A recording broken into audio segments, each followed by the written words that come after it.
आइए आज जसबीर सैनी सर से सवाल करते हैं। सर बताइए, सांसद नायब सैनी को भाजपा प्रदेश अध्यक्ष बनाया गया, क्या कहेंगे? क्या इसका लाभ आने वाले चुनाव से भाजपा को मिलेगा? देखिए, पहले तो मैं सबसे पहले बधाई देता हूं अपने सांसद नायब सैनी जी को, जो हरियाणा प्रदेश भाजपा के अध्यक्ष बनाए गए हैं। इसके लिए हम भाजपा शीर्ष नेतृत्व का धन्यवाद करते हैं। और निश्चित तौर पे, क्योंकि वो कुरुक्षेत्र सांसद हैं, छत्तीस बरादरी उनको अपना आशीर्वाद दे के वहाँ सांसद बनाया, पहले मंत्री भी रहे हैं, विधायक भी रहे हैं और बड़ा लंबा संघर्ष रहा है उनका।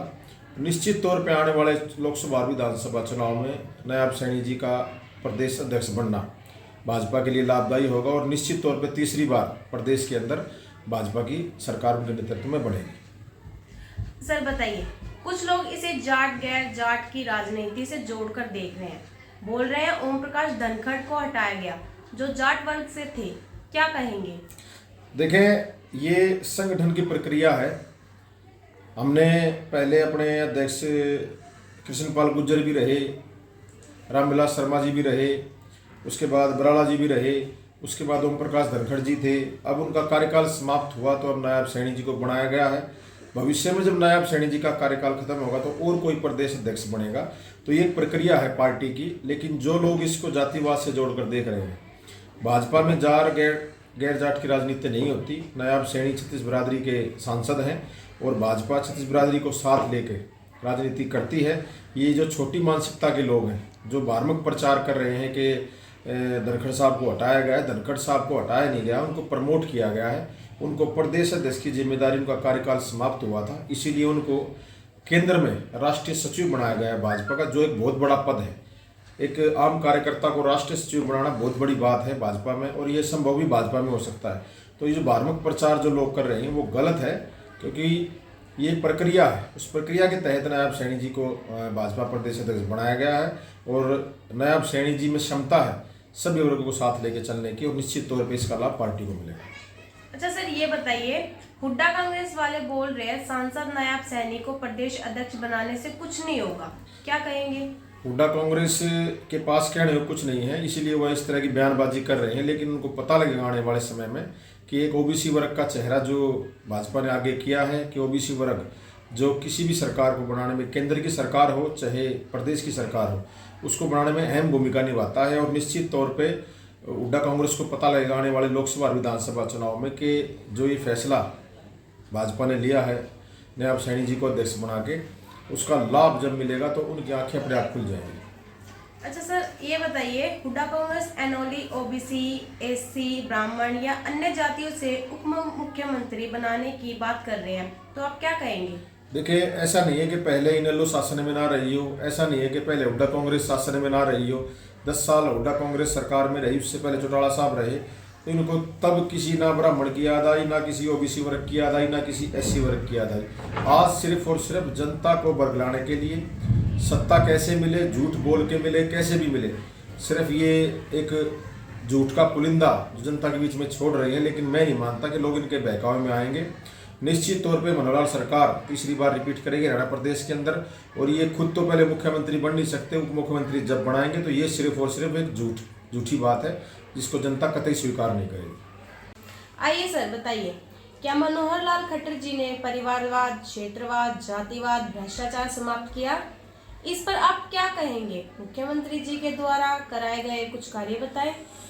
देखिए, मुख्यमंत्री मनोहर लाल खट्टर जी को जहाँ तक हमने सोचा है, समझा है, वो अपने परिवार की चिंता नहीं करते, वो पूरे हरियाणा प्रदेश को अपना परिवार मानते हैं। पहले की सरकारों में तो हुड्डा कांग्रेस हुई चाहे इनेलो हुई, उन्होंने अपने परिवार को एडजस्ट किया, परिवार एक रिश्तेदारों को एडजस्ट किया, चाहे नौकरी की बात थी, चाहे पैसे कमाने की बात थी। लेकिन मनोहर लाल खट्टर जी ने स्पष्ट एक बात कही कि हरियाणा एक, हरियाणवी एक। और जहाँ तक भ्रष्टाचार की बात है, भ्रष्टाचार पे अंकुश लगा है। मैं ये नहीं कहता पूरी तरह समाप्त हुआ है, अभी भी कुछ जो छोटी मानसिकता के अधिकारी हैं वो इस चीज़ को बढ़ावा दे रहे हैं। लेकिन खट्टर सरकार पूरी इस पे सजग है और जहाँ भी शिकायत मिलती है उसके खिलाफ सख्त कार्रवाई होती है। और मैं मानता हूँ कि जो लोग क्षेत्रवाद का नारा दे के पहले मुख्यमंत्री बनते थे, कोई रोहतक की चौधर का नाम लेता था, कोई सिरसा की चौधर का नाम लेता था, लेकिन उन पर अंकुश लगा के मनोहर लाल जी ने पूरे प्रदेश के अंदर समान रूप से काम करवाने का काम किया है। आज कोई भी हल्का 90 के 90 हल्कों में समान रूप से काम हुए, कोई भी हल्का ये नहीं कह सकता कि मनोहर लाल जी ने काम नहीं किए। उनकी सोच सिर्फ एक है कि पूरा प्रदेश हमारे लिए एक है। और जहाँ तक मुझे पता है कि जब मुख्यमंत्री बनते हैं तो उनके परिवार रिश्तेदार सब इतनी बड़ी बड़ी पोस्टों पे सेट हो जाते हैं और धंधे सेट करते हैं, लेकिन आज भी मुख्यमंत्री जी का जो परिवार है, उनके भाई हैं, उनका एक साधारण जीवन वो जीते हैं। उनको इस बात का बिल्कुल भी इस बात का मन में नहीं है कि हमारा भाई या हमारे परिवार से कोई मुख्यमंत्री, क्योंकि मुख्यमंत्री जी पूरे प्रदेश को अपना परिवार समझते हैं। ये सबसे बड़ी एक सीख है और नेताओं के लिए भी कि सत्ता मिलने के बाद हम अपने परिवार की चिंता ना करके जनता की चिंता करें जिन लोगों ने हमारे को बनाया। और जहाँ तक आपने पूछा काम की बात, मनोहर लाल जी ने वो काम किए, मैं 2-3 का जिक्र करूँगा। जैसे बीपीएल कार्ड एक सपना था लोगों के लिए, पुरानी सरकारों में सिर्फ ये होता था बनेंगे बनेंगे, 10 साल हुड्डा साहब ने निकाल दिए। आज वो प्रचार करेंगे बीपीएल कार्ड लोगों के काटे जा रहे बढ़ाए जा रहे हैं। ऑनलाइन एक जो कांग्रेस सरकार में 1,20,000 साल की जो इनकम का पैमाना था वो हमारी सरकार ने बढ़ा के 1,80,000 किया। इसके तहत सबके बीपीएल कार्ड घर बैठे ऑनलाइन बन रहे हैं। आयुष्मान कार्ड जो 5 लाख का इलाज फ्री होता है, कभी हुड्डा कांग्रेस सरकार ने सोचा नहीं था कि स्वास्थ्य के बारे में, गरीब आदमियों के बारे में ऐसी भी कुछ स्कीम लाई जाए कि जिससे उनको फायदा हो। चाहे गैस सिलेंडर की स्कीम की बात हो, प्रदेश के अंदर वो बहुत सी स्कीमें जो ऑनलाइन सरकार ने की हैं जिनका लाभ सीधे तौर पे लोगों को मिल रहा है। चाहे लड़की की शादी में पैसे देने की बात हो, वो मनोहर सरकार ने बढ़ाए। और अभी पीछे भत्ते भी बढ़ाए। जो जनप्रतिनिधि हैं अपने, जिनको लोगों ने चुना है, चाहे उसमें सरपंच है, नगर पालिका चेयरमैन है, नगर पालिका के पार्षद, उनकी भी बढ़ाने का काम किया। तो हर स्तर पे जहाँ जहाँ भी जनता की जो डिमांडें आती हैं, मुख्यमंत्री जी उन पर काम करते हैं और बड़ा अच्छा एक माहौल है प्रदेश के अंदर। और मनोहर सरकार तीसरी बार रिपीट करेगी, मैं कहना चाहता हूँ। अच्छा सर, ये बताइए खरड़गांव की घटना पर आप क्या कहेंगे? देखिए, खरड़गांव की घटना निंदनीय है। वहाँ पे सरपंच शायद सैनी समाज से है। उसका कसूर बेचारे का ये था कि वो सरपंच बन गया, और दूसरा कसूर ये था कि उसने मुख्यमंत्री के जन संवाद कार्यक्रम में जो एक जायज़ बात थी, जो कुछ दबंगों द्वारा जो गांव में अवैध कब्जा किया गया था सामलात भूमि पर, उसकी आवाज़ उठाई, जिस पर मुख्यमंत्री जी ने संज्ञान लेते हुए वहाँ पे कार्रवाई की मांग की। उसी का दर्द उन्होंने उसके परिवार पर हमला किया। हम इसकी निंदा करते हैं और सरकार से मैं कहना चाहता हूँ कि वो दोषियों के खिलाफ सख्त कार्रवाई करे, ताकि आगे इस तरह की हिम्मत कोई ना करे। और मैं खरड़गांव के लोगों से भी अपील करना चाहता हूँ कि भाईचारा बना के रखें। सरकार उनके साथ खड़ी है। जिसने गलत किया है, अनिल विज हमारे प्रदेश के गृह मंत्री हैं और हमारी सांसद जी ये बात हुई थी, तो मैं कहना चाहता हूँ कि वो बेफिक्र रहें। सरपंच के परिवार को भी मैं आश्वस्त करता हूँ कि वो भी बेफिक्र रहे। हर तरह से सरकार उनके साथ खड़ी है। गलत काम की हिम्मत बिल्कुल सरकार नहीं करेगी और इस तरह की घटनाएं हमारे समाज में नहीं होनी चाहिए, मैं कहना चाहता हूँ। अच्छा सर, ये बताइए विपक्षी दल जनता को लुभाने के वादे की भरमार कर रहे हैं, क्या कहेंगे? वही प्रदेश की जनता के लिए क्या कहेंगे, संदेश देना चाहेंगे? और आप बताइए। देखिए, जैसे जैसे चुनाव नज़दीक आ रहा है, चाहे हुड्डा कांग्रेस है चाहे इनेलो है, वो झूठे लुभावने वादे देकर कि हमारी सरकार आई तो हम ये करेंगे, हमारी सरकार आई तो हम वो करेंगे।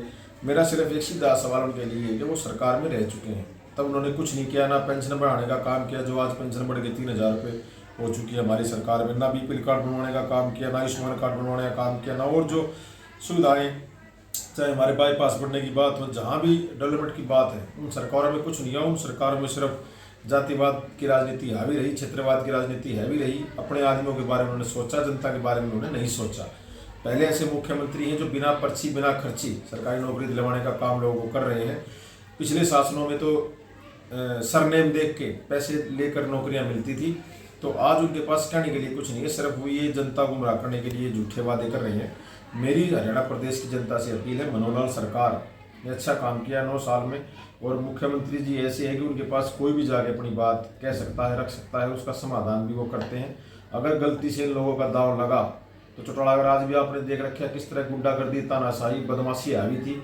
हुड्डा कांग्रेस का राज भी आपने देख रखा है, किस तरह जातिवाद इनके राज में हावी था। अगर गलती से ये लोग बने, ये 10 साल सत्ता से दूर रहे हैं, सिर्फ इस चीज़ को लेके आगे चल रहे हैं कि हमारी सरकार आई तो वही प्रदेश के अंदर लूट खसोट और गुंडागर्दी तानाशाही का माहौल करेंगे। तो मेरी हरियाणा प्रदेश के लोगों से अपील करना चाहता हूं कि भाजपा का साथ दें, पूर्ण बहुमत दें उनको, ताकि सरकार अपने तरीके से अच्छी तरह से काम करे। अब की बार पूर्ण बहुमत नहीं मिला, गठबंधन की जरूरत पड़ी, लेकिन मेरी अपील है आपसे, पूर्ण बहुमत दें सरकार को, ताकि फ्री हैंड मुख्यमंत्री काम करे।